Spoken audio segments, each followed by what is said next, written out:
Bonjour à tous, bienvenue sur e-learning physique. Aujourd'hui, on va parler de référentiel non galiléen en translation par rapport à un autre référentiel qui, lui, est galiléen.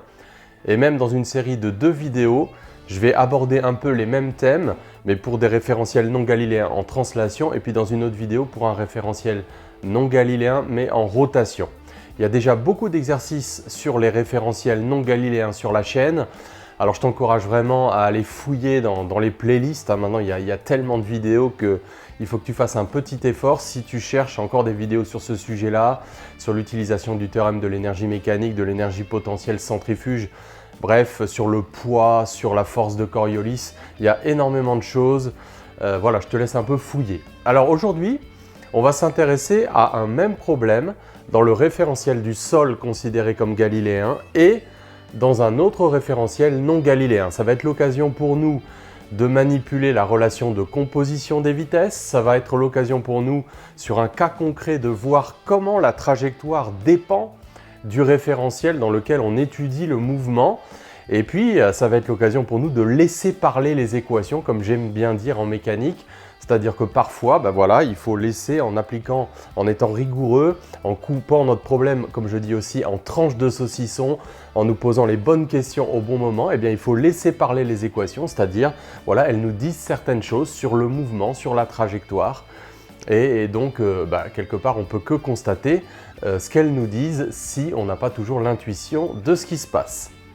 Alors, ce problème, c'est un problème, je dirais presque au début d'un problème de terminale, mais tu vas voir que c'est plus riche que ce qu'on croit.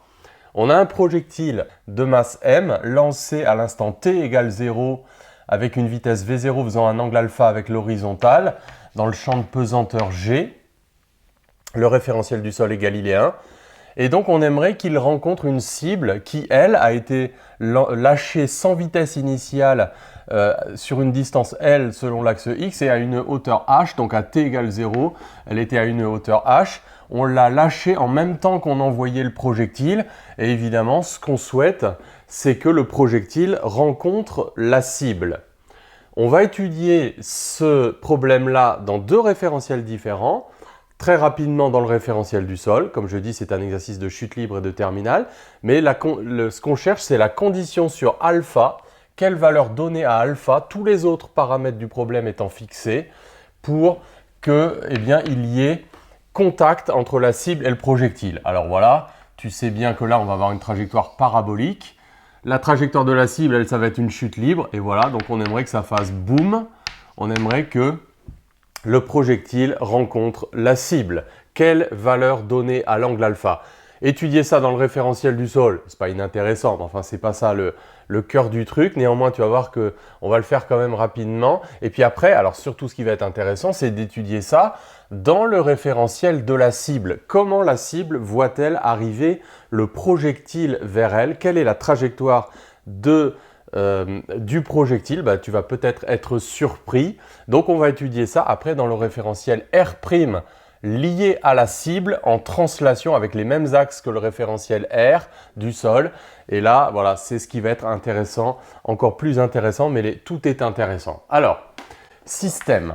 Voilà, tu sais qu'en mécanique, tu as toujours quelque chose à dire quand tu as un problème de mécanique. Donc on va peut-être considérer le projectile P de masse m dans le référentiel R, donc O associé à des axes O, X, Y, Z, donc c'est le référentiel du sol qui est supposé galiléen. Donc là, ce n'est pas un problème du caractère non galiléen du référentiel terrestre. On considère que sur la durée de l'expérience, il est galiléen.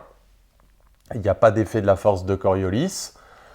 Le bilan des forces, c'est tout simplement la chute libre. Donc je vais écrire directement le principe fondamental de la dynamique. Masse fois accélération du point P par rapport au sol. Donc c'est mg. Donc on projette ça directement. Je ne vais même pas utiliser y, il ne se passe rien perpendiculairement au tableau.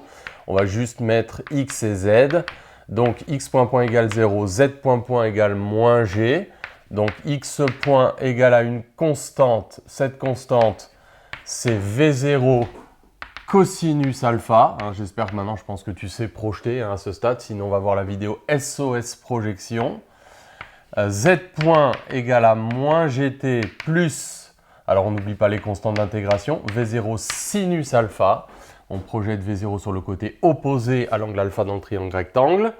On intègre encore une fois. Donc x de t égale à V0 cos alpha t plus constante. Voilà, plus x0 qui est nul. Z de t est égal à moins gt carré sur 2 plus V0 sinus alpha t plus constante qui est nulle aussi avec les conditions initiales. Donc voilà l'équation de la trajectoire parabolique. On pourrait éliminer le temps entre les deux. Bon, on a x et z en fonction du temps. Bon, en ce qui concerne la cible, donc système cible de masse M', le référentiel CR galiléen. Donc on a également une chute libre. Donc M' fois accélération de la cible dans R, c'est M' fois G. Donc allez, on va tout de suite projeter ça sur Z. Donc on a ZC qui vaut moins G, ZC point qui vaut moins GT plus la vitesse initiale qui est nulle. Et donc ZC qui vaut moins GT carré sur 2 plus H. Donc ça c'est l'équation de la chute libre de la cible. Et on veut que ça fasse boum.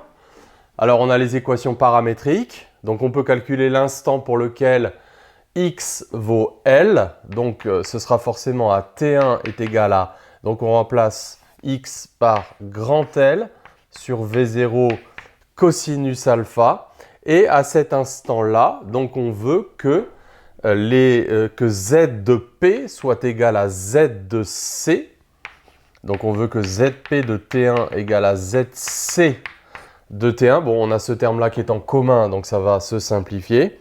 Donc ça implique que V0 sinus alpha fois T1, c'est-à-dire L sur V0 cosinus alpha, soit égal à H. Et donc, les V0 se simplifient. Ça nous donne tangente alpha égale à H sur L. Donc voilà la condition quand on l'étudie dans le référentiel du sol avec les différentes trajectoires et les équations horaires. Alors, ce qui va être intéressant maintenant, c'est d'étudier cette même situation et de la comparer à ce qui se passe dans le référentiel de la cible. Allez, admettons, tu es la cible. Hein, tu descends en chute libre et tu vois le projectile arriver vers toi. Donc, alors qu'est-ce qu'on va étudier? Forcément, on va étudier la trajectoire du projectile parce que la trajectoire de la cible dans le référentiel de la cible, elle est immobile, donc ça ne présente aucun intérêt. Donc tout ce qu'on a à étudier, c'est refaire cette étude avec le même point matériel, mais dans un référentiel différent.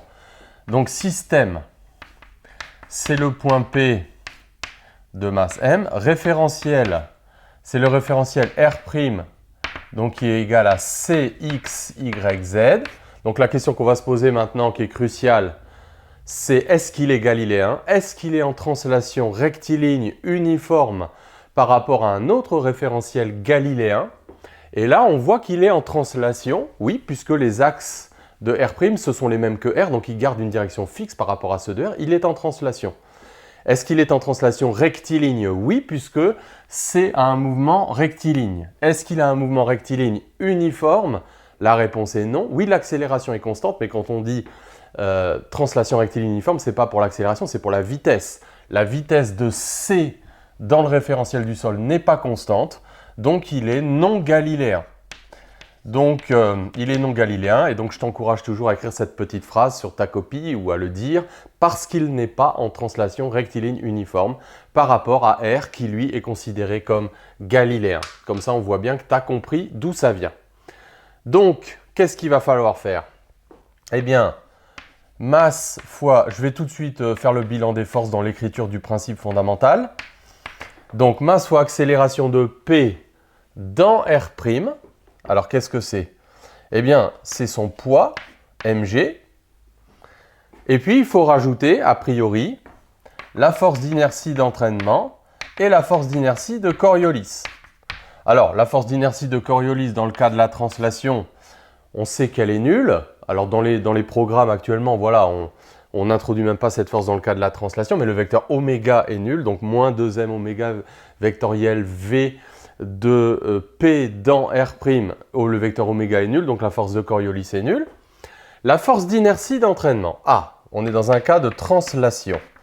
Donc c'est moins la masse fois l'accélération d'entraînement du point P. Alors là, tu peux peut-être te ramener à une des vidéos que j'ai fait, c'est changement de référentiel, tout ce qu'il faut retenir.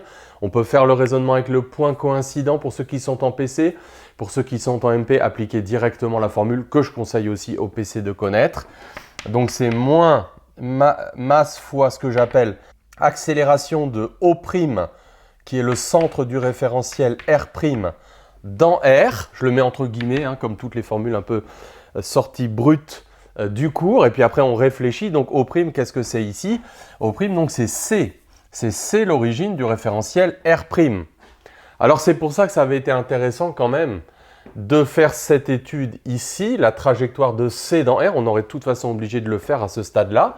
On voit que l'accélération de C dans R, c'est G, puisque C est en chute libre dans R. Donc ça fait moins mg. Oula, on commence à trouver ça un peu bizarre, parce qu'on commence à voir peut-être ce qui va se passer dans l'écriture de ce principe fondamental. Bon, on ne rajoute pas de force de frottement, hein. Si on ne te donne pas de force de frottement dans l'énoncé, ne fais pas d'excès de zèle, comme je dis toujours. Les forces, ne pas en oublier, mais ne pas en inventer. Donc là, il ne faut pas oublier la force d'entraînement, bien sûr. Alors, eh bien, on voit que quand on va additionner ces deux forces, elles sont opposées. On va avoir mg moins mg. Donc, on va avoir l'accélération de P dans R' qui vaut 0. Peut-être à notre grande surprise, mais on laisse parler les équations. Donc, ça veut dire que la vitesse de P dans R', dans le référentiel de la cible, est une constante.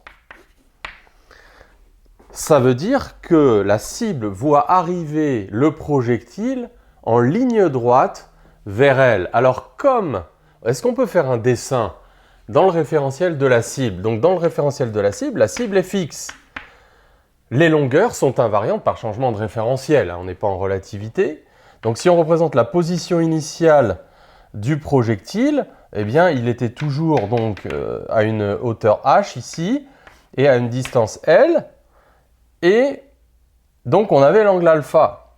Alors, la question, là, on est tenté tout de suite de mettre, oui, cette constante, les conditions initiales nous disent que c'est V0.